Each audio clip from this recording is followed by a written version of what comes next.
എല്ലാവർക്കും മഠത്തിലെ രുചിയിലേക്ക് സ്വാഗതം. ഇന്നത്തെ റെസിപ്പി എന്ന് പറയുന്നത് നമുക്ക് ബ്രേക്ക്ഫാസ്റ്റ് ആയിട്ടും ലഞ്ചായിട്ടും ഡിന്നറായിട്ടും ഒക്കെ ഉപയോഗിക്കാൻ പറ്റുന്ന വളരെയധികം ആരോഗ്യപ്രദമായിട്ടുള്ള ഒരു അവിൽ മസാലയാണ്. പേര് കേൾക്കുമ്പോൾ കുറേ മസാലപ്പൊടി ഇടും വിചാരിക്കേണ്ട, ഇതിൽ മസാലപ്പൊടികളൊന്നും ഇടുന്നില്ല കേട്ടോ. അപ്പോൾ ഇങ്ങനെ നല്ല കട്ടിയുള്ള അവിൽ, ഞാനിവിടെ മട്ടവിലാണ് എടുത്തിരിക്കുന്നത്. മട്ടവിൽ എടുക്കുന്നതാണ് നല്ലത്. അത് നമുക്ക് ഇതിപ്പോൾ ഒരു 150 ഗ്രാം ഉണ്ട് കേട്ടോ. ഇങ്ങനെ ഒരു അരിപ്പയിലേക്ക് ഒന്നാക്കിയിട്ട് ഒരു 2 പ്രാവശ്യം ഒന്ന് കഴുകിയെടുക്കണം. എന്നിട്ട് നമുക്ക് ഈ പാത്രത്തിലേക്ക് കൊണ്ടുവന്ന് ഇടാം. അപ്പോൾ ഇതിപ്പോൾ ഒരു 3 ആൾക്ക് നന്നായിട്ട് കഴിക്കാനുള്ളതുണ്ട് കേട്ടോ. കുറച്ച് മാത്രം കഴിക്കുന്ന ആൾക്കാരെന്ന് വെച്ചാൽ 4 ആൾക്ക് ഇത് മാത്രം മതി. ബ്രേക്ക്ഫാസ്റ്റ് ആയാലും ശരി, ഡിന്നറിനായാലും ശരി, ഇതൊന്ന് ഇരുന്ന് കുതിർന്നോളും. ഇതവിടെ ഇരിക്കട്ടെ. ഇനി ഇതിലേക്ക് വേണ്ടത് ഒരു സവോള പൊടിയായിട്ട് അരിഞ്ഞത്, ഒരു വലിയ കഷ്ണം ക്യാരറ്റ് ഗ്രേറ്റ് ചെയ്തെടുത്താണ്, അതോടൊപ്പം തന്നെ കക്കരിക്ക അതായത് കുക്കുംബർ കേട്ടോ നന്നായിട്ട് ഗ്രേറ്റ് ചെയ്തെടുത്തതാണ്. പിന്നെ കൊത്തമല്ലിയിൽ ഇഷ്ടമുള്ള ആൾക്കാർക്ക് ഉപയോഗിക്കാം, ഞാൻ വളരെ കുറച്ചാണ് ഉപയോഗിക്കുന്നുള്ളൂ. അതോടൊപ്പം തന്നെ ഒരു തക്കാളി, എൻ്റെ കയ്യിൽ വലിയ തക്കാളി ആയിരുന്നില്ല, അതുകൊണ്ട് തന്നെ ഞാൻ മീഡിയം സൈസ് തക്കാളി 2 എണ്ണം എടുത്തിട്ടുണ്ട് കേട്ടോ. ഇനി പൊട്ടുകടല, നല്ലൊരു ക്രഞ്ചിനെസ് കിട്ടാൻ വേണ്ടിയിട്ടാണ്. അത് നമുക്ക് ഇതൊക്കെ നമ്മുടെ ഇഷ്ടാനുസരണം എടുക്കാം കേട്ടോ. ഞാനിവിടെ നല്ലോണം ഒരു 3 ടേബിൾ സ്പൂൺ എടുത്തിട്ടുണ്ട്. ഇതിലേക്ക് നമുക്ക് കുറച്ച് ഉപ്പിട്ട് കൊടുക്കാം.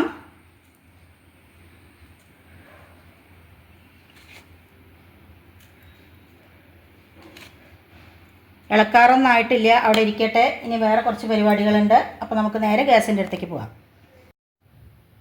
ഇപ്പം ഞാൻ ഗ്യാസ് കൊടുത്തിട്ട് ഒരു കടായി അടുപ്പത്ത് വെച്ചിട്ടുണ്ട്. അതിലേക്ക് നല്ലോണം ഒരു 1.25 ടേബിൾ സ്പൂൺ വെളിച്ചെണ്ണയാണ് ഒഴിച്ചു കൊടുത്തിരിക്കുന്നത്. അതിലേക്ക് 1 ടീസ്പൂൺ കടുക്, ഒരു 3/4 ടേബിൾ സ്പൂൺ ഉഴുന്നുപരിപ്പ്, വറ്റൽമുളക്.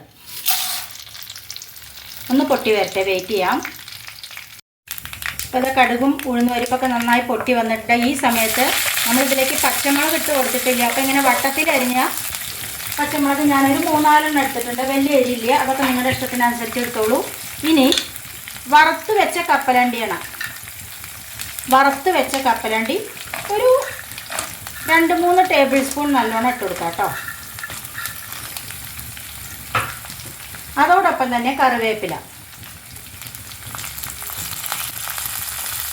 അപ്പോൾ ഭയങ്കര ഹെൽത്തി ആയിട്ടുള്ളൊരു ഡിന്നർ അല്ലെങ്കിൽ ബ്രേക്ക്ഫാസ്റ്റ് ലഞ്ച് റെസിപ്പിയൊക്കെ ആയിട്ട് നമുക്ക് കഴിക്കാവുന്നതാണ് കേട്ടോ. ഇതൊന്നും അങ്ങോട്ട് നന്നായിട്ട് ആയി വരട്ടെ, വെയിറ്റ് ചെയ്യാം. നമ്മൾ വറുത്ത് വെച്ച നിലക്കടലായ കാരണം ഇത്ര മതി. ഞാൻ ഗ്യാസ് ഓഫ് ചെയ്ത് കൊടുക്കുകയാണ്. ഇനി ഗ്യാസ് ഓഫ് ചെയ്തതിന് ശേഷം ഒരു നുള്ളു കായപ്പൊടി, ഇത് അവോയ്ഡ് ചെയ്യരുത് കേട്ടോ, വളരെ കുറച്ച് മതി, നിങ്ങൾ കുടഞ്ഞാൽ മതി. അതോടൊപ്പം തന്നെ ഇത് ഓപ്ഷനിലാണ് കേട്ടോ, മുളക് പൊടി ഒരു 1/4 ടീസ്പൂൺ മാത്രം, ഒരു കളർ കിട്ടാൻ വേണ്ടി മാത്രമാണ്. അതും കൂടി ഇട്ട് കൊടുത്തിട്ട് നന്നായിട്ടൊന്ന് ഇളക്കുക.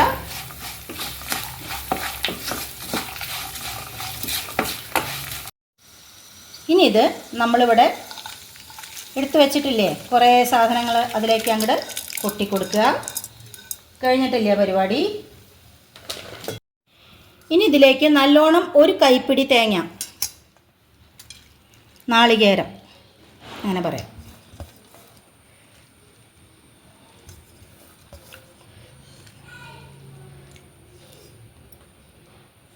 ഇനി അവസാനം നമുക്ക് ഒരു നാരങ്ങ, ചെറുനാരങ്ങ 2 ആക്കിയിട്ടുണ്ട്. അത് ജ്യൂസിനനുസരിച്ചിട്ട് ഒന്നുകിൽ ഒരു ചെറുനാരങ്ങയുടെ ജ്യൂസ് നല്ലോണം ഉണ്ടെങ്കിൽ ഒരു അര ചെറുനാരങ്ങയുടെ മതി കേട്ടോ, വലുതാച്ച. അല്ലെങ്കിൽ ഒരു ചെറുനാരങ്ങയുടെ ജ്യൂസ് നമുക്കിതിലേക്ക് പിഴിഞ്ഞു കൊടുക്കാം. ഇതും കൂടി ആകുമ്പോഴാണ് ഇതിൻ്റെ കറക്റ്റ് സ്വാദ് വരുന്നത് കേട്ടോ. ഇനി കുരുമുളക് പൊടി വേണമെങ്കിൽ ഇടാം, പക്ഷേ ഞാൻ ഈ ഒരു ഡിഷിൽ കുരുമുളക് പൊടി ഇടുന്നില്ല കേട്ടോ, കാരണം പച്ചമുളക് നമ്മൾ വാട്ടിയിട്ടിട്ടുണ്ടല്ലോ. കഴിഞ്ഞ നമ്മുടെ പരിപാടി. ഇനി നന്നായിട്ട് ഇളക്കി യോജിപ്പിച്ചതിന് ശേഷം ഒരു 5 മിനിറ്റ് വയ്ക്കുക. എന്നിട്ട് നമുക്ക് ബ്രേക്ക്ഫാസ്റ്റായോ ഡിന്നറായോ അതുപോലെ തന്നെ ലഞ്ചായോ നമുക്ക് ഉപയോഗിക്കാം. അപ്പോൾ നമ്മളുടെ അവിൽ മസാല ഇവിടെ റെഡി ആയിട്ടുണ്ട്. ഇനി ഇത് നന്നായിട്ടൊന്ന് ഇളക്കുക. ഇത് നല്ലോണം 3 പേർക്ക് അല്ലെങ്കിൽ 4 പേർക്ക് കഴിക്കാനുള്ളതുണ്ട്. അപ്പോൾ അവിൽ അടുപ്പത്തിട്ട് ഉപ്പുമാവ് മാതിരി ആക്കൊന്നും വേണ്ട. ഇത് നന്നായിട്ട് കുതിർന്നിട്ടുണ്ടാവും. എന്നിട്ട് ഇത് നമ്മൾ കൂട്ടി യോജിപ്പിക്കണേലാണ് ഇതിൻ്റെ എല്ലാ ഭാഗത്തേക്കും എല്ലാം എത്തത്തക്ക വിധം നന്നായി കൂട്ടി യോജിപ്പിക്കുക.